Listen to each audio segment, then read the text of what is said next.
And the same thing applies to men. You have boys, then you have young men, then you have husbands, then you have fathers. A boy, his glory is his strength.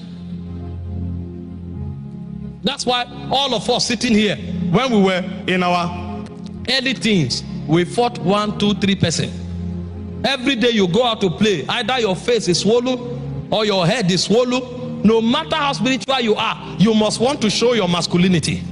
Somebody speaks, you say, is it me you are talking to? No, I must get back to you.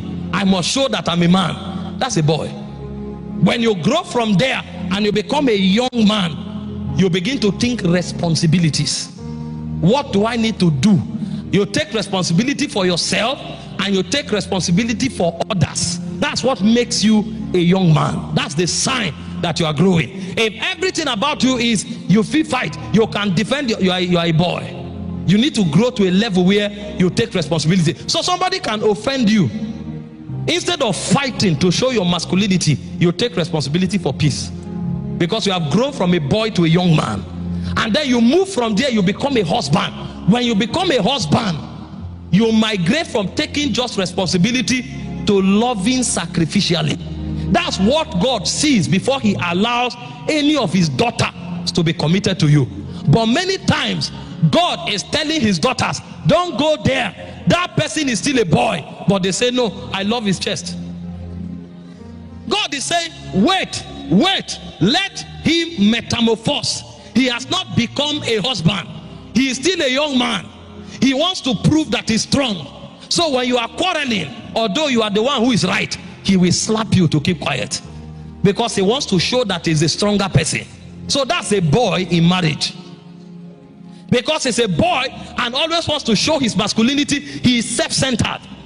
So he wants to take everything that you have, including your dignity. And he thinks it's by oppressing you that he shows that he's strong. So you can never have a reasonable conversation with him. His ego won't let him. He's a boy. You tell him the truth, he becomes angry for 2 weeks. And that anger is not anger. It's his ego trying to intimidate you. Because the only time he's comfortable around you is when you are like a fowl that is beating under the rain. He needs you to be fidgeting for him to show that he's a man, but he's a boy. He has not grown. But when he becomes a husband, everything about him is to love and care for you until he brings out the best in you. So when you want to marry, you need to discern what stage the brother is and what stage the sister is. If the sister is still a lady, leave her alone. You will marry a feminist. She will show you that authority means independence. She will destroy that home and she will not even have compassion. She will be so selfish, she won't even care about the children. As far as it's concerned, what makes her a woman is her independence.